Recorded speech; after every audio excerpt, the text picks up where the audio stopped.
Okay, in this module, we'll be looking at two tests, that is the divergence test and the integral test. So the divergence test is called the nth term test of divergence.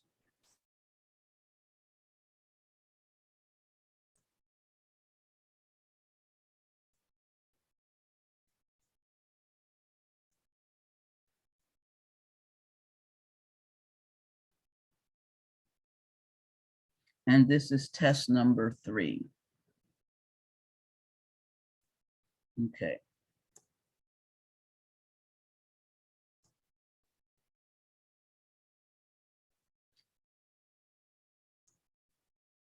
What were the first two tests? What were the first two tests?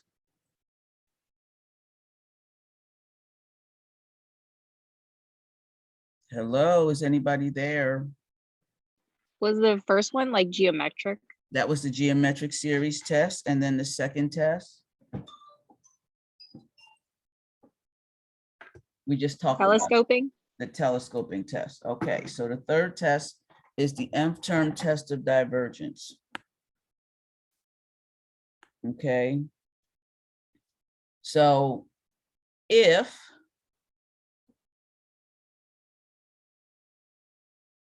the summation n equals 1 to infinity converges,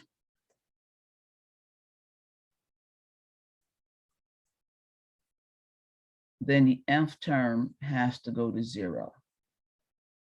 Okay, so that's a theorem. So here's the deal. This is the test. The test is if the nth term,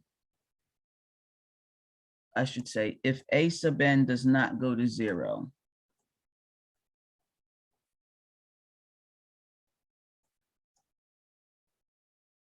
then the summation is 1 to infinity of a n diverges. So that's the test. This right here is the test. Okay. So there's only one thing you can conclude from here. You cannot conclude a series converges. So from this test,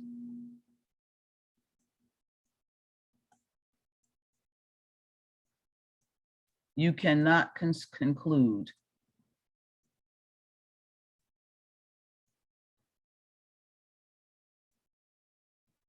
a series converges. It will never happen. You can only conclude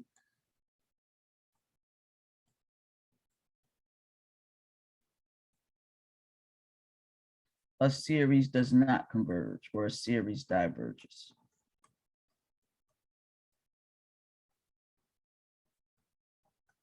Okay, so here's a couple of series. So example,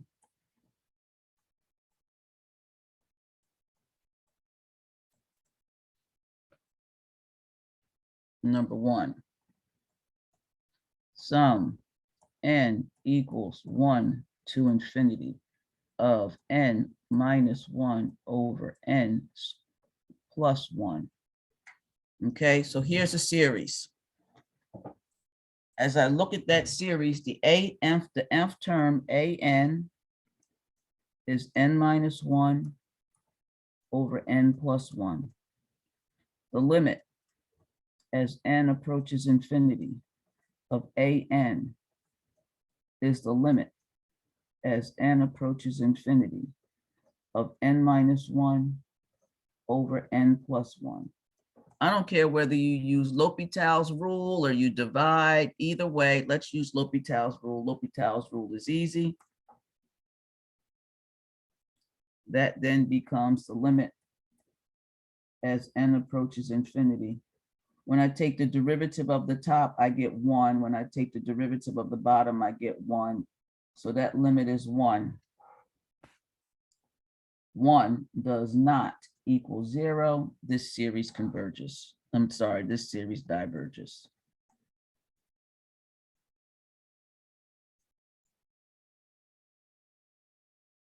The nth term did not go to zero, it diverged. The sum n equals 1 to infinity of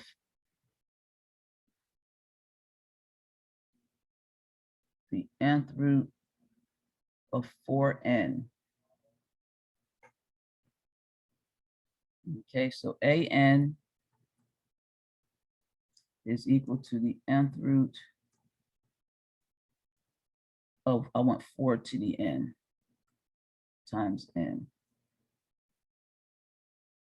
So this is equal to 4 to the n to the 1 over n and n to the 1 over n. So the limit as n approaches infinity of an is the limit as n approaches infinity of 4 to the n to the 1 over n and n to the 1 over n. Now, remember, this 4 to the n to the 1 over n, well, that thing just equals 4. So this is the limit as n approaches infinity of 4, and then that's the nth root of n, or n to the 1 over n, and that goes to 1. So this goes to 1. So this is 4, which is not equal to 0. So this series diverges.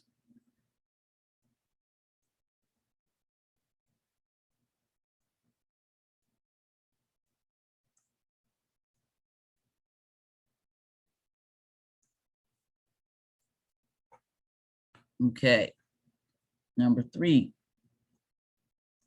summation n equals 1 to infinity of 1 over n cubed. All right, so a sub n is equal to 1 over n cubed. The limit as n approaches infinity of 1 over n cubed is what? What is that limit? What's that limit?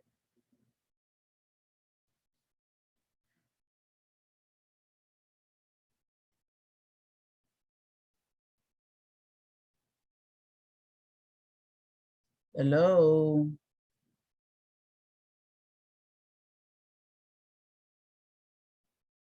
Zero. That limit is 0. Good. So the limit as n approaches infinity of an is equal to 0. Uh-oh, I got 0. So the only thing I can say is the test is inconclusive. I cannot conclude that the series converges or diverges. Well, I can't conclude anything because it went to 0. So if the limit is 0, your test is inconclusive. If your limit is anything other than 0, your series diverges. Is that clear?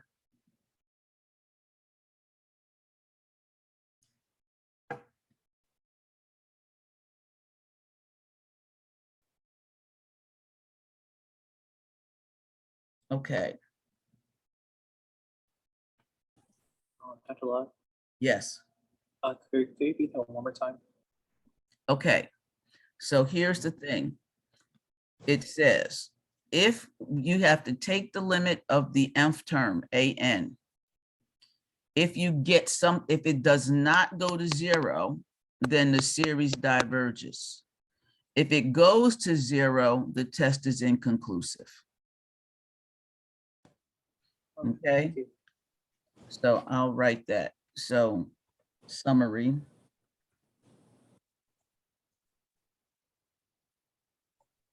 You do the limit as n approaches infinity of an, and you get some number L, and it is not equal to 0, then the series diverges.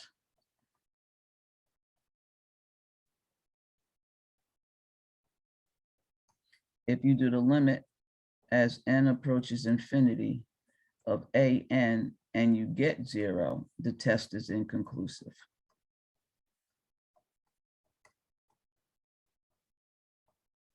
But you can never get convergence from the nth test of divergence. That's why it's called the nth test of divergence. Okay. All right. Fourth test is the integral test.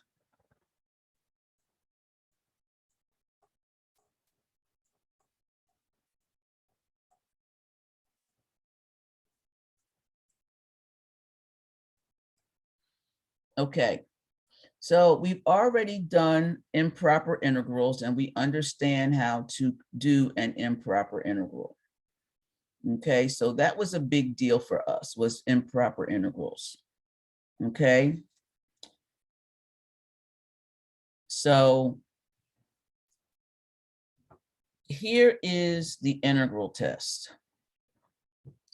Let an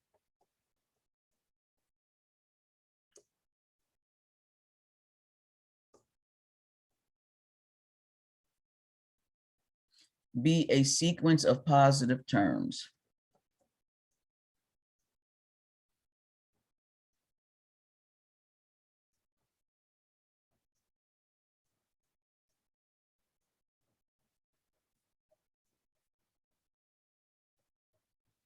Okay. Suppose I can write an as a function. So suppose that an can be written as a function of n, f of n, where f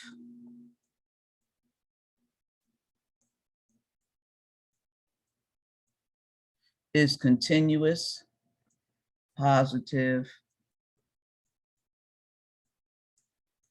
and decreasing function.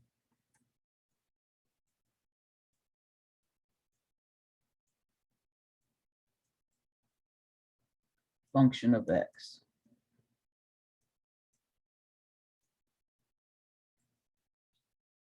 And this is true for all x greater than or equal to some number n that itself is positive. Then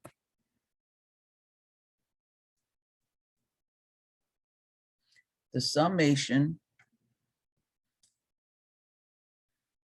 little n equal to capital N to infinity of an and the integral from capital N to infinity of f of n dn, I should say f of x dx.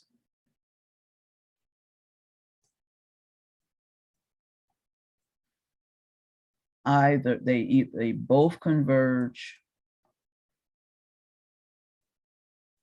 or they both diverge. So if I want to determine whether or not a series converges or diverges, I can look at the integral that's similar to the series. So let's look at what we call the harmonic series. Oh, somebody got something in the chat. Okay. So here is the harmonic series. And this is a big deal. We should know this. The harmonic series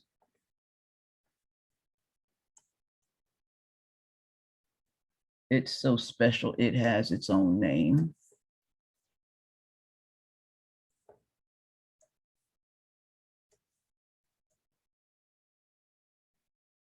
So the harmonic series is the sum n equals 1 to infinity of 1 over n. Now, there's a very long and difficult way to prove that the harmonic series diverges.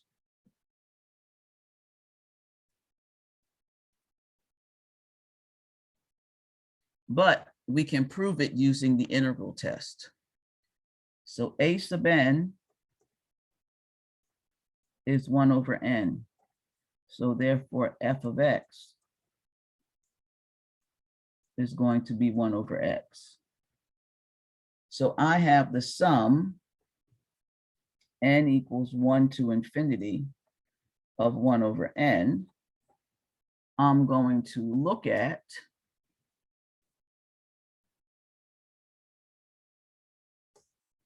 the integral from 1 to infinity of 1 over x dx.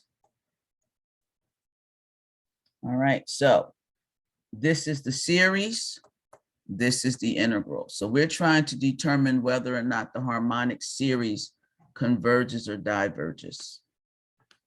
So let's compute that integral. So when we compute this, we get the integral from 1 to infinity of 1 over x dx is the limit as t approaches infinity of the integral from 1 to t of 1 over x dx. And that is the limit as n approaches infinity of, when I integrate this, I get the natural log of the absolute value of x evaluated between 1 and t. This is the limit as n approaches infinity of the natural log of t minus the natural log of 1. So this is the limit as that should be t approaches infinity, not n. As t approaches infinity of the natural log of t, which gives me the log of infinity, which goes to infinity. So this integral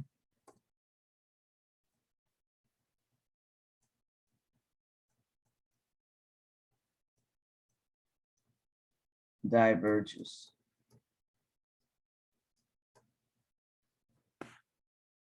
Hence, the sum n equal 1 to infinity of the series 1 over n also diverges.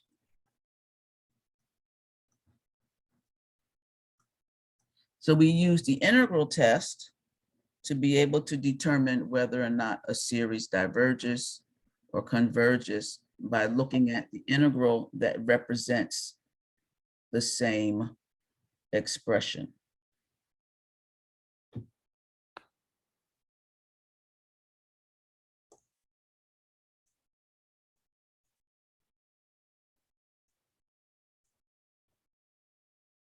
Okay, so here is an example. So let's look at 1, the sum n equals 1 to infinity of n e to the negative n squared. Okay, does this series converge or diverge? Okay, well, luckily it looks like if it were x e to the minus x squared, it looks like something I could integrate very easily. So therefore, I'm going to compare that to the integral from 1 to infinity of x e to the negative x squared dx. So I'm going to check and see what the integral does. And if I can tell if the integral converges, then I know that the series will also converge. Okay, so the integral from 1 to infinity of x e to the negative x squared dx. How do I compute that? Oh, well, let me write it first. That's the limit as t approaches infinity of the integral from 1 to t of x e to the negative x squared dx. So I can let u equal negative x squared, and then du is negative 2x dx. And so x dx is negative 1/2 du. Okay. Now, if x is equal to 1, u is equal to negative 1. And if x is equal to t, u is equal to minus t squared. So this becomes the limit as t approaches infinity. When I integrate this, I'm going to get x dx, x dx. Well, that's negative 1/2 du.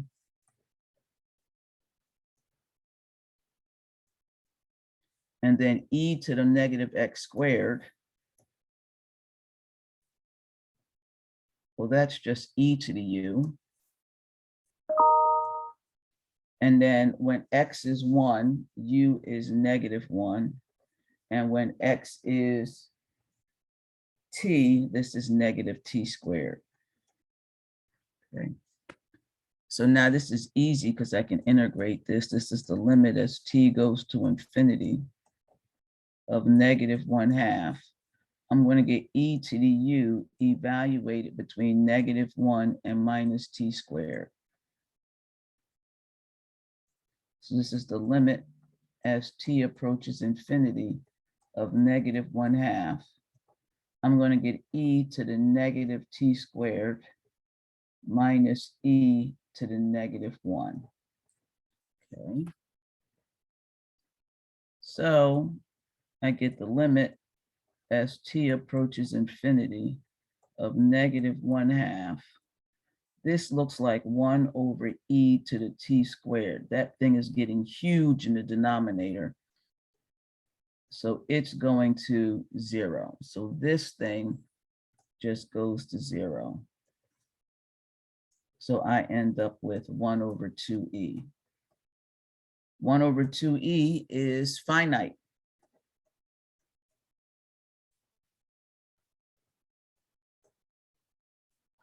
So this integral converges.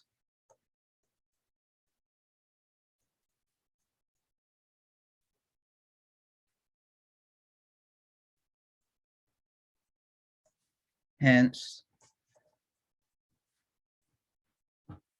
the sum n equals 1 to infinity of n e to the negative n squared also converges.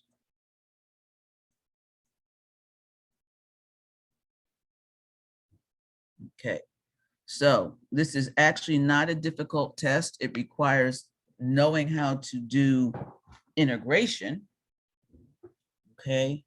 But you can clearly show that the integral diverges, then your series diverges. If your integral converges, then your series converges. Okay, so we're going to use that to find out about one more test.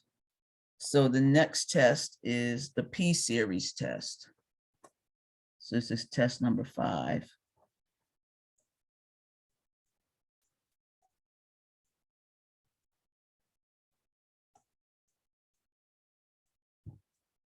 So the p-series test has a form, the sum n equals 1 to infinity of 1 over n to the p. Okay, now, here the assumption is p. Nope, there is no assumption on p yet. Won't make an assumption on p. I will tell you what as we do this. Okay, so now we already know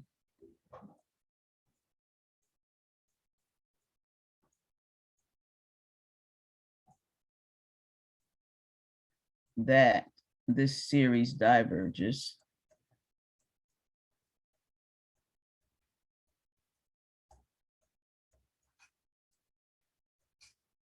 if n equals 1. Because if n equals 1, it's the harmonic series.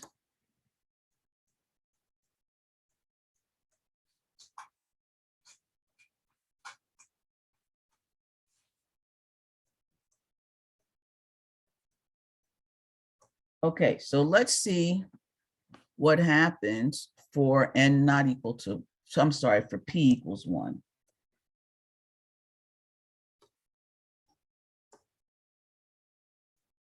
So let's see what happens if p is not equal to 1. So when p is 1, you just get the harmonic series. We already know by the integral test that the harmonic series is a divergent series.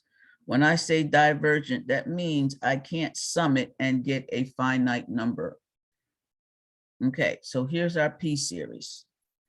Okay, so I have the sum n equals 1 to infinity of 1 over n to the p, and p is just some number. So in order to figure out whether or not that converges,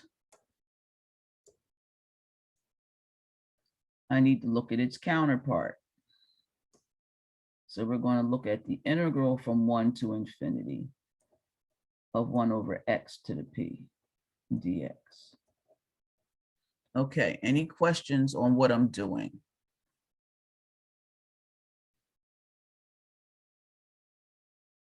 So I want to know things like the sum n equals 1 to infinity of 1 over n squared. Does that converge? The sum n equals 1 to infinity of 1 over the square root of n, because that's n to the half. Does that converge? The sum n equals 1 to infinity of 1 over n to the minus 2. Does that converge? So all of those things here, p is equal to 2. Here, p is equal to a half. And here, p is equal to negative 2. So the question is, for things that look like that, how would I know whether or not the series converges? So let's use the integral test.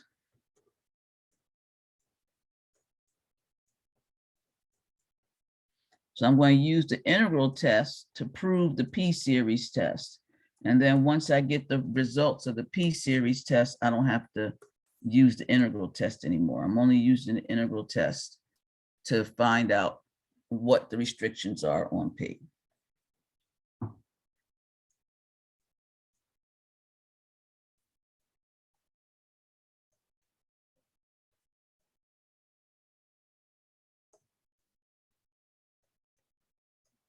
Okay, so let's look at the integral from 1 to infinity of 1 over x to the p dx. So we already know that's the limit as t approaches infinity of from interval from 1 to t of 1 over x to the p dx. Okay, so that's the limit as t approaches infinity of the integral from 1 to t. And I'm going to move this to the numerator as x to the negative p dx, because I can do that.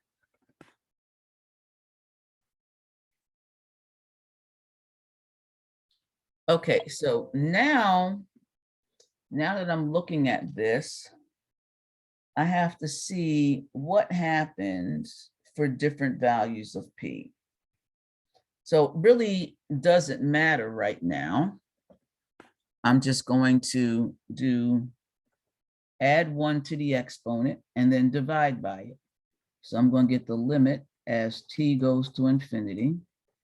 I'm going to add 1, so I'm going to get x to the negative p plus 1. And then I'm going to divide by that.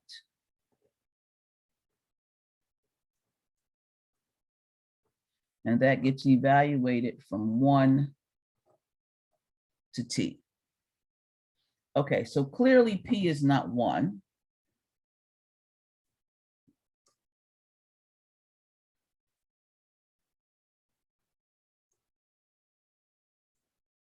So this kind of makes a difference whether p is greater than 1 or less than 1.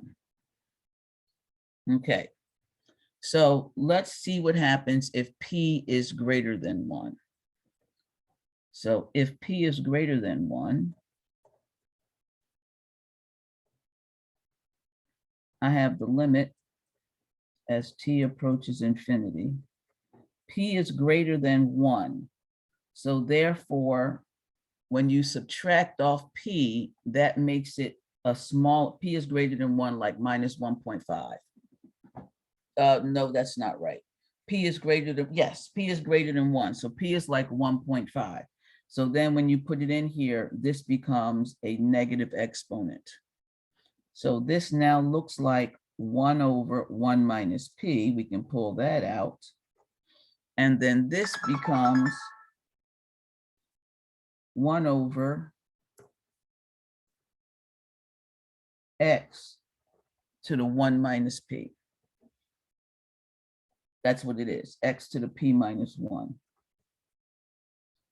And that gets evaluated between 1 and T. So that is the limit as T goes to infinity of 1 over 1 minus P. And then I'm going to get 1 over T to the P minus 1 minus 1. Now, what do you know about P? P is greater than 1. So this is T going to a positive power in the denominator. So that denominator is blowing up and going to infinity. So this term is going to 0. So this answer just turns out to be 1 over P minus 1. And that is finite. So therefore, since the integral from 1 to infinity of 1 over X to the P dx converges for P greater than 1, that implies the summation n equals 1 to infinity of 1 over n to the P converges for P greater than 1. And then if P is less than 1, P is less than or equal to 1, the summation n equals 1 to infinity of 1 over n to the P diverges. Okay. So for example,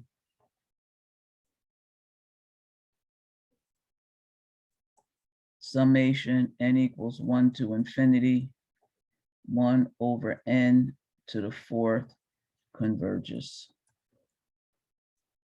P is equal to 4, bigger than 1. That's all you have to say. The summation n equals 1 to infinity of 1 over n to the 1/3 diverges. P equal to 1/3 is less than or equal to 1. Whoop, I wrote 1/2. Okay, so here we go. 1, geometric series.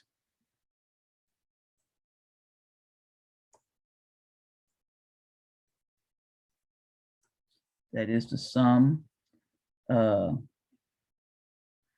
n equals 1 to infinity of AR to the n minus 1. This thing actually equals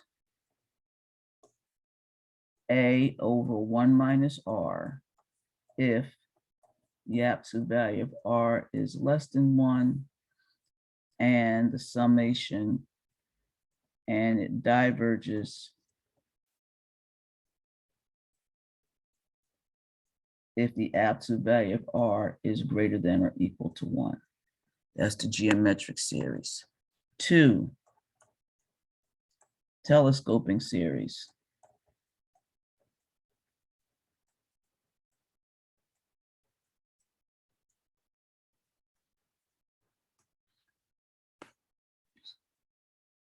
Sum n equals 1 to infinity And your AN usually looks like a partial fraction term.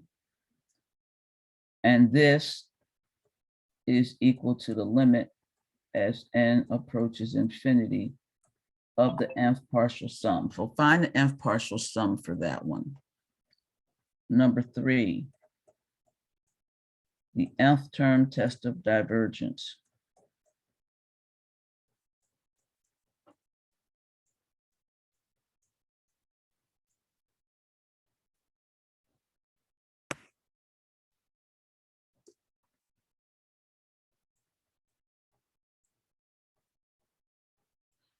Okay, so that says given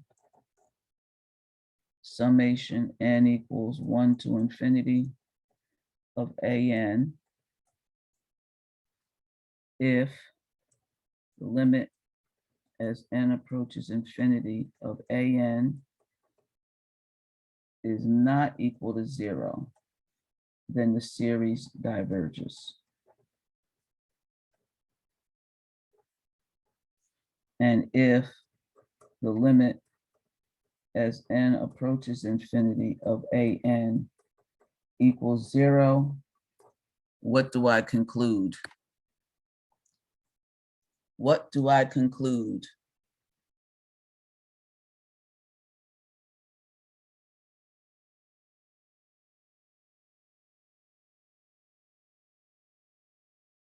It'll be inconclusive. Right, the test is inconclusive.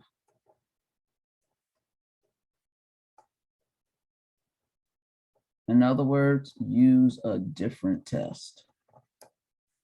All right, 4. Integral test.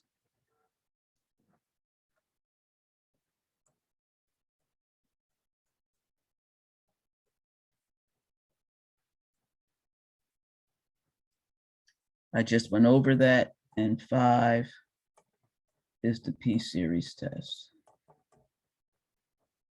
I'm going to take attendance. So let me do that.